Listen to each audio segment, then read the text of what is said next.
मैंने सुना है मुल्ला नसरुद्दीन ट्रेन में यात्रा कर रहा है। एक युवक सामने ही बैठा हुआ है। उस युवक ने पूछा, क्या वहां से बता सकेंगे आपकी घड़ी में कितना बजा है? मुल्ला नसरुद्दीन ने घड़ी तो नहीं देखी, युवक को नीचे से ऊपर तक देखा। एक बार, दो बार, तीन बार। युवक तो घबराया। उसने कहा कि मैं सिर्फ इतना पूछ रहा हूं कि आपकी घड़ी में कितना बजा है। नसरुद्दीन ने कहा कि वही तो मैं देख रहा हूं कि जिस आदमी के पास घड़ी भी नहीं है उसको समय बताना कि नहीं।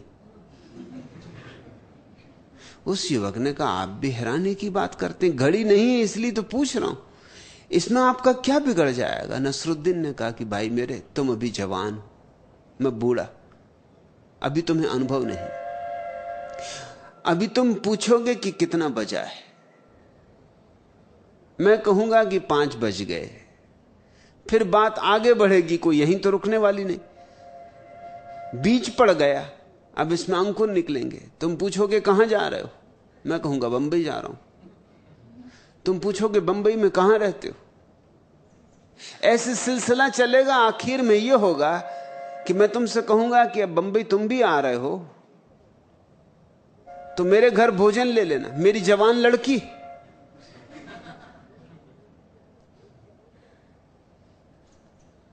तुम एक दूसरे को देख के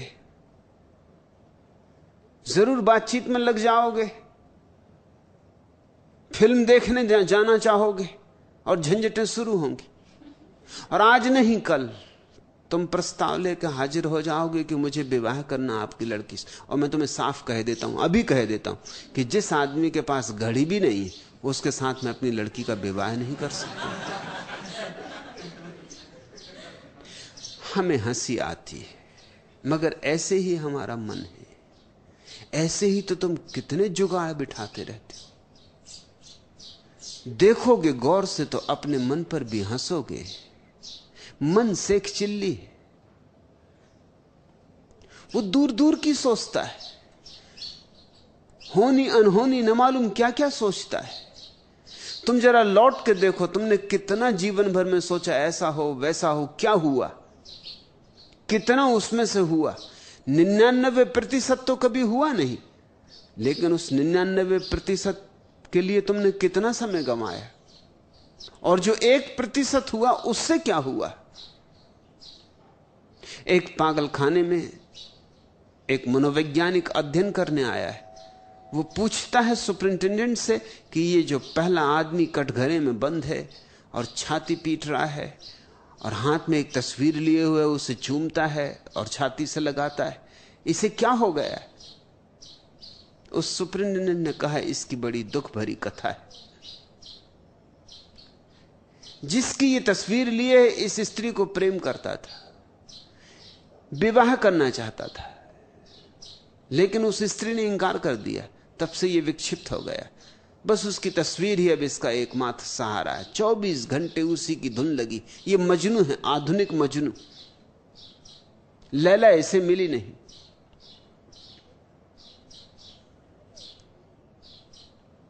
थोड़े आगे बढ़े, दूसरे कटघरे में एक आदमी अपने बाल खींच रहा था, सिर पीट रहा था, दीवार में सिर मार रहा था। उस मनोवैज्ञानिक ने पूछा, इसे क्या हुआ? सुपरिंटेंडेंट ने कहा, आप न पूछते तो अच्छा था। इसने उस स्त्री से शादी की जिस स्त्री ने पहले आदमी को शादी करने से इंकार कर दिया था। जब से इसने शादी की तब से पागल हो गया। उस स्त्री ने इसे पगला दिया है।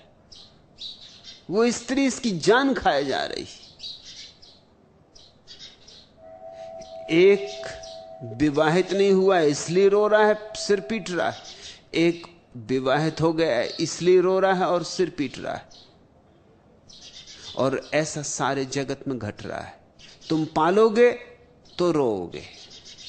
जिन्होंने पा लिया उनसे पूछो, उनकी आंखों में आंसू हैं। तुम नहीं पाओगे तो रोओगे, क्योंकि प्राणों में एक पीड़ा रह जाएगी, कुछ भी ना कर पाए।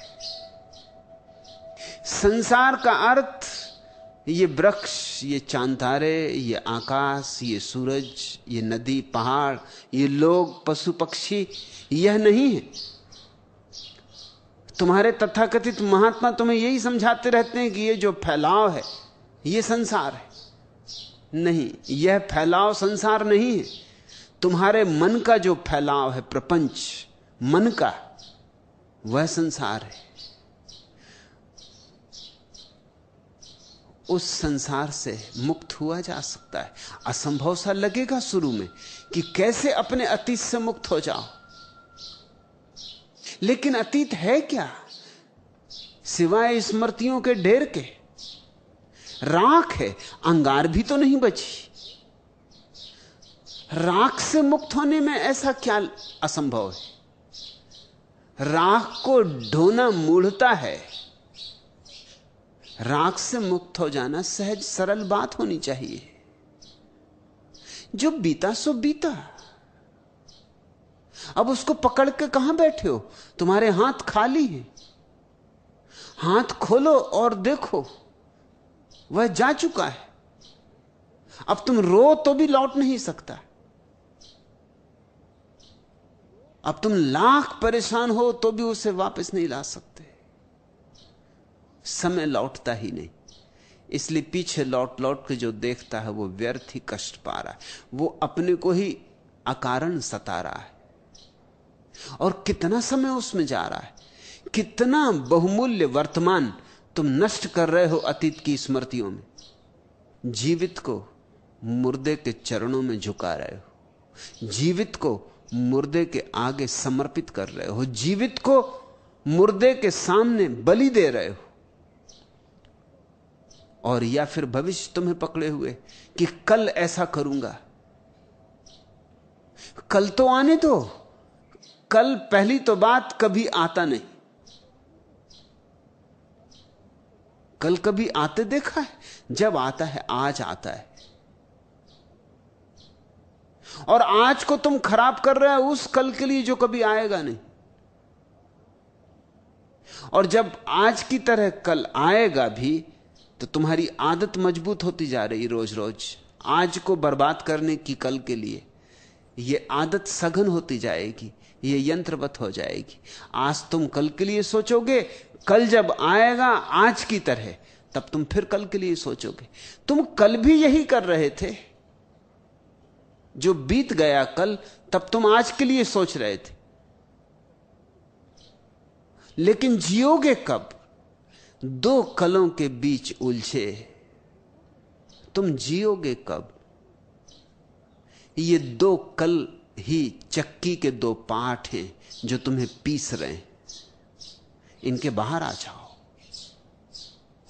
ध्यान या साक्षी भाव इनके बाहर आने की विधि है। ध्यान का केवल इतना ही अर्थ है जो है उससे इंच भर यहां वहां ना जाऊंगा। मन भागेगा आदतों के अनुसार, वापस ले आऊंगा, फिर ले आऊंगा।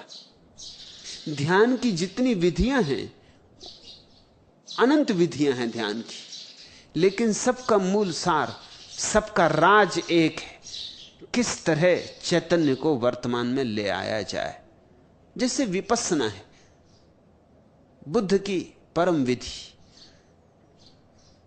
जितने लोग विपस्सना से ज्ञान को उपलब्ध हुए उतने लोग किसी और विधि से उपलब्ध नहीं हुए, क्योंकि बड़ी सुगम और सरल विधि है। मगर विधि क्या है?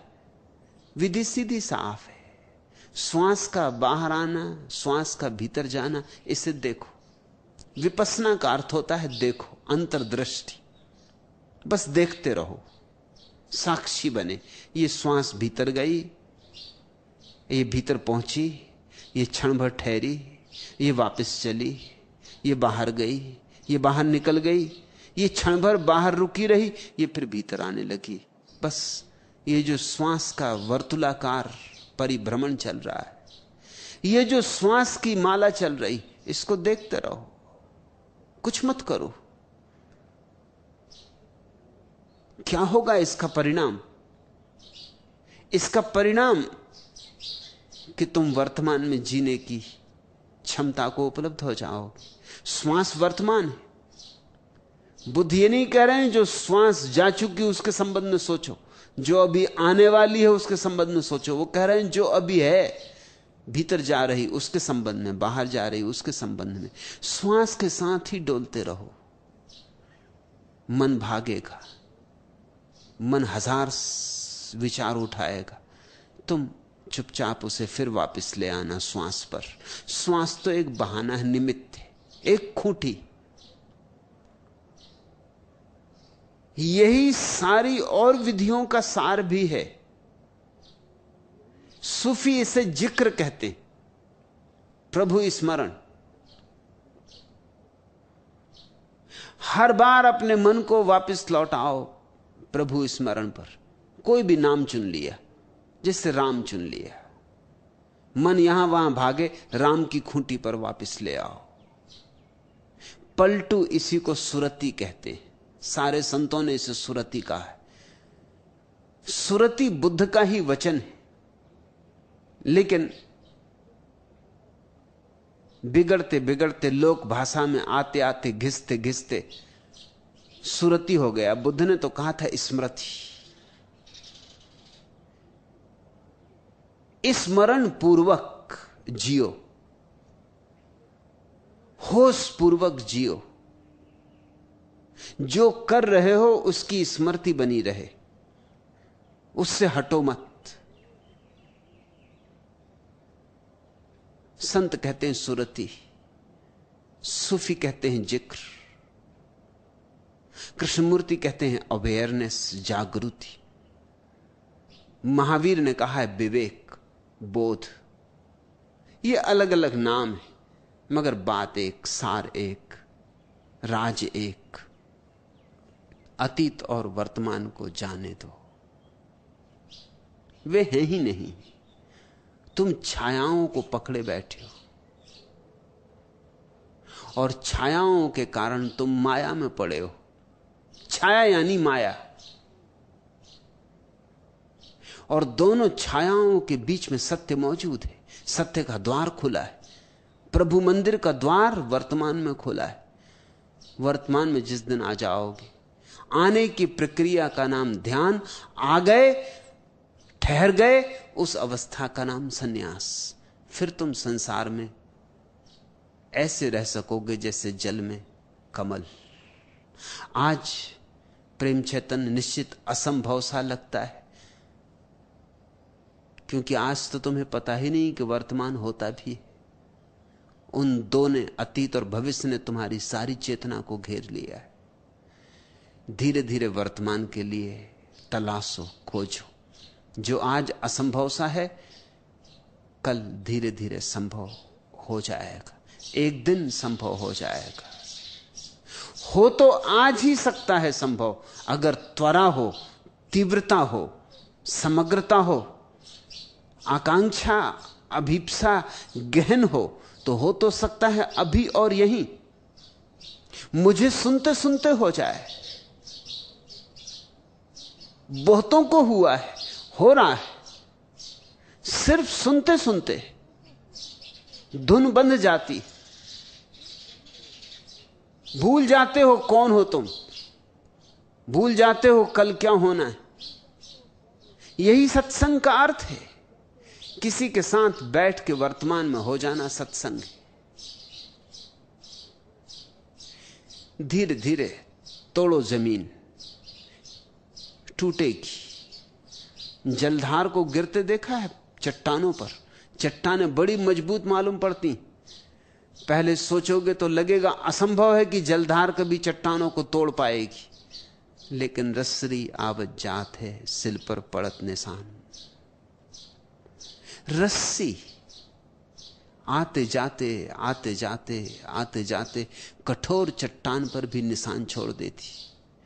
जलधार गिरते गिरते गिरते गिरते चट्टानों को तोड़ देती, चट्टानों को रेत कर देती। ऐसी ही प्रक्रिया है। ध्यान कोमल प्रक्रिया है। जैसे कोई फूल, और तुम्हारे मन की आदतें जड़ चट्टानों की तरह हैं, बहुत बजनी, बहुत भारी, बहुत कठोर, पर घबराओ मत, वे मृत हैं। और तुम्हारा फूल जैसा ध्यान जीवंत है, और जीवंत में असली बल है, चाहे कितना ही कोमल क्यों ना हो।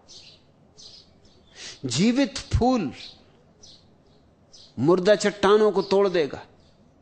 तुमने कभी देखा है चट्टानों में से बीज फूट के वृक्ष बन जाते, चट्टान दरक जाती। जीवित था बीज, चट्टान को तोड़ गया, वृक्ष फूट आया। चट्टानों से वृक्षों को निकलते देखकर तुम्हें हैरानी नहीं होती कभी? अद्भुत शक्ति होगी जीवन की। छोटा सा बीज कितनी ऊर्जा लिए था, न केवल खुद टूटा, न केवल अंकुरित हुआ, चट्टान को तोड़ गया है। ऐसे ही आज जो बीज की तरह है ध्यान, कल वृक्ष बनेगा। उसमें फूल भी आएंगे और फल भी आएंगे, महक सुगंध भी उठेगी। चिंता ना लो। असंभव सा लगता है लेकिन संभव होता है, ऐसा मैं अपने अनुभव से कहता हूं। मुझे भी असंभव सा लगता था,